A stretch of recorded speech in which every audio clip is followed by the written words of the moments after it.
Hey young friends, Dr. Bill here. As always, I'm glad that you've chosen to spend a little bit of time with me as we continue to work our way through the big names in the Bible. You may recall that over the last several weeks, we've been taking a look at the minor prophets. There are 12 of them listed in the Old Testament. And today we're going to take a look at Habbakuk. Now that's a mouthful, isn't it? Habbakuk. Interestingly enough, Habbakuk is among many of the minor prophets about whom we know very little. The book that bears his name gives us no personal information whatsoever.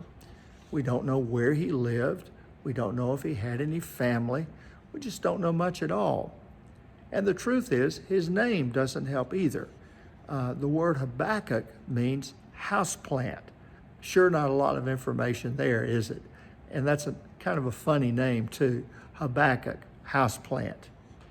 Well, from the book that bears his name, we have the impression that Habbakuk ministered and prophesied during the same time that the prophet Jeremiah was on the scene. If that's the case, then Habbakuk lived in what we've come to know as the southern kingdom. He lived in the area of the tribe of Judah, in which we find the city of Jerusalem. Now here's what the message of Habbakuk is all about. Habbakuk took notice of what was going on in the land where the Hebrew people lived. And he was very disturbed by all the violence that was taking place between the Hebrew people. They weren't treating each other very well. They weren't treating each other rightly. And as a result, Habbakuk complained to God, and he said, God, surely you can look down and see that we're in trouble. We're not acting like we should. Why don't you do something? Why don't you step in and help us fix things? Well, that's the question Habbakuk asked. And God answered, but it wasn't the answer Habbakuk wanted. God said, I am about to do something. He told Habbakuk that he was going to raise up the Babylonians, and their army would come. They would encircle the tribe of Judah, lay siege to the city of Jerusalem, and they would ultimately defeat the Hebrew people, and many of them would be carried off into exile. In other words, God was saying, to teach you a lesson, I'm going to use the Babylonians to punish you. Well, hearing that, Habbakuk asked another question. He was very confused and very puzzled. He said, in essence, God, how can you use a people who are more sinful, more evil than we are? How can you use a people like that to punish us? In other words, Habakkuk's argument might be summed up in a phrase that maybe you've heard before. In essence, he was saying, two wrongs don't make a right. God, how can you use bad people to punish bad people? That doesn't make sense. Well, that's pretty much the message of Habbakuk.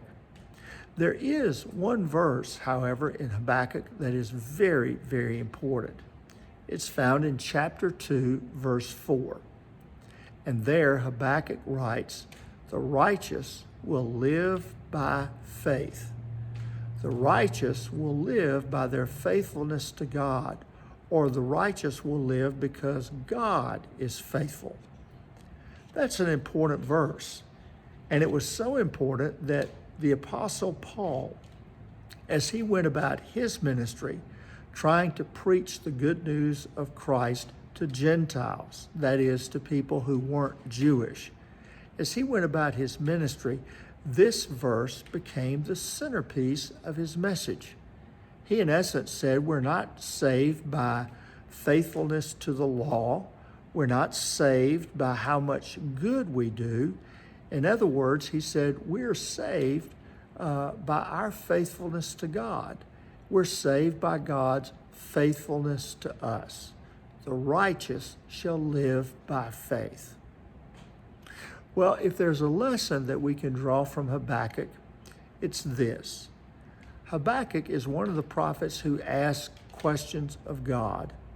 He wonders about things, and he wonders about them out loud to God. And from him, we can learn again the importance that it's okay to ask questions. It's okay to wonder. It's okay to say, God, why are you doing this rather than that? God, why are you choosing to act this way instead of that way? Habakkuk teaches us that questions are an essential part of what it means to have a living, real relationship with God. Well, that'll do it for today. As always, if you have any questions, please give me a call or reach out to me on other media. I would be happy to speak to you anytime, anywhere. In the meantime, I hope you have a great rest of the week, and I wish you nothing but the best. Take care, and God bless. Bye-bye.